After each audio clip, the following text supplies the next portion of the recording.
CQDX. This is Havana calling. CQDX, CQDX, CQDX. This is Radio Havana calling all shortwave listeners and radio amateurs. Welcome to...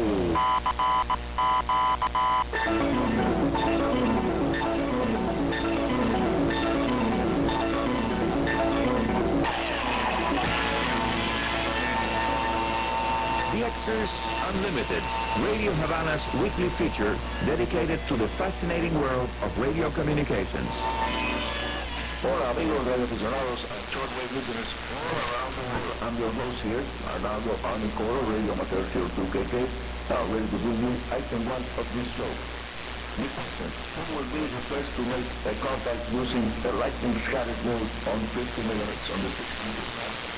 Well, the South African Radio League said that lightning scatter is yet another VHF propagation mode, and they are quite right about it. And they are quite right indeed. They also added in the press release that so far that two-way contacts using lightning scatter propagation have never been tried in South Africa. Many years ago, an FM broadcasting station in Durban on the 88 to 108 MHz FM band was heard in London, South Africa, by Zulu Sierra 2 Fox Mike during a lightning storm. Every time a lightning flash occurred from a distant thunderstorm in the direction of Durban, the FM signal would pop up before it faded out, indicating that the signal was coming from the highly ionized trail caused by the lightning storm. Recently, radio bursts from lightning on 144.300 MHz single sideband band emanating from Zulu Sierra 6 Charlie Bravo Quebec set at 6 CBQ at Kundesblur were picked up by ZS4A. Even though a very short duration, the voice of ZS6 CBQ was recognizable.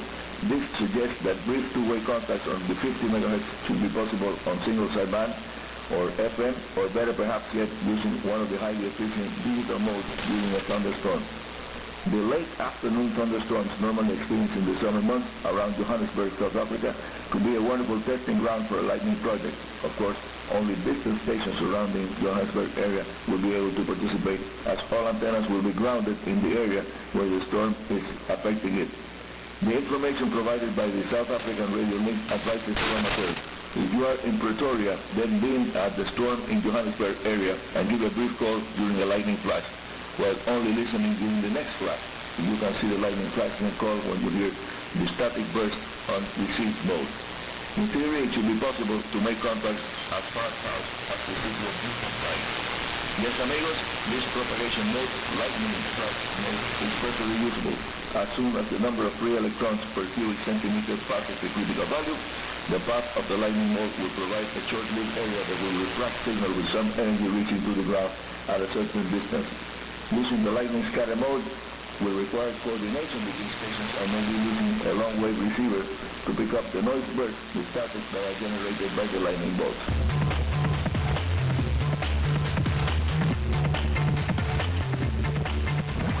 And now, item 2. As huge Category 4 Hurricane Harvey made landfall, I was monitoring the emergency frequencies on the amateur band. Several nets kept the communications links open at one of the cell phone sites were expected to go off the air, many then collapsed. As a matter of fact, what I consider an excessive confidence on cellular communication systems is one again showing its ugly face in an area requiring emergency communication. Cell phone networks fail not only due to hurricane force winds and floods, they are also victims of too much traffic generated by the emergency situation in progress. The cell phone systems are designed to handle a certain limited number of two-way signals, and once that number traffic is reached, the system goes into a state of saturation, it self-blocks. I can assure you that amateur radio stations will never suffer from that problem and can keep themselves on the air before, during, and after the catastrophic weather event, providing to the people much needed emergency communication. Another interesting thing to do is monitoring the maritime shortwave communications channels, where you can pick up chips passing data about the weather that provides information to forecasters. Very valuable contribution by mariners.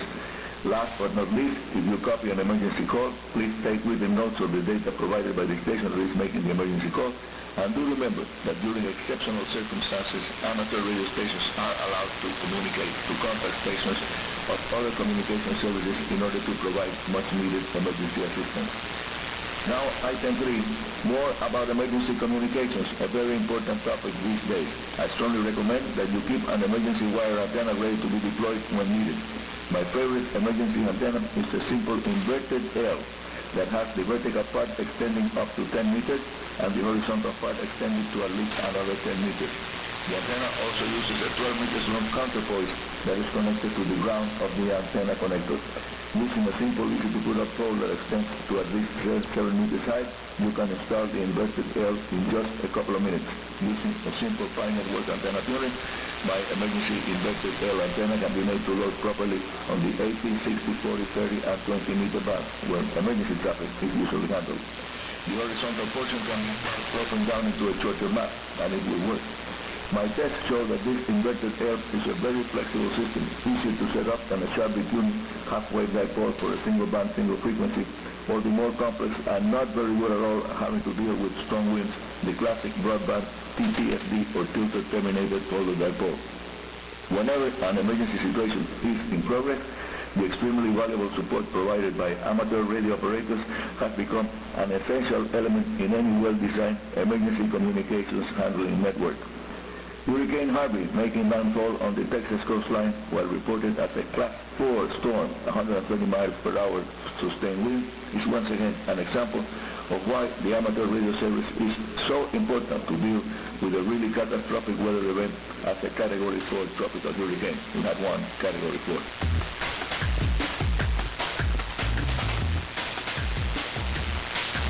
And now, amigos, a reminder that works even when high-frequency propagation conditions are very poor indeed. I'm talking about the gray line or terminator line enhancement. Catching the early morning sunrise propagation peak has become an essential part of many DX's habits.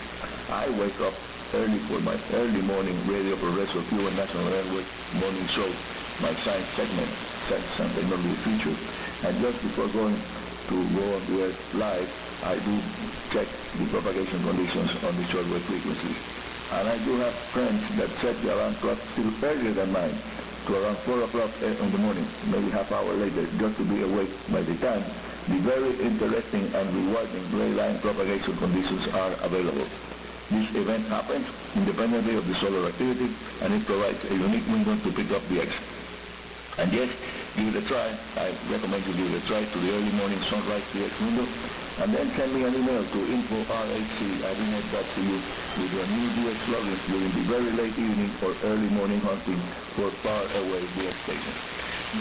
Please send your signal reports and comments to info@inet.cu, again info@inet.cu, or via email to Arnie Coro. I see you all at the middle of the week edition of the Access Unlimited next Tuesday and Wednesday UTC days, amigos. And that's all for today.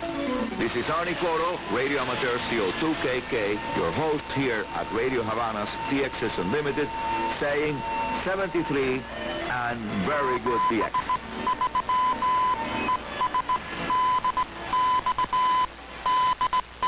Thanks, Arnie. Arnie Coro with DXers Unlimited.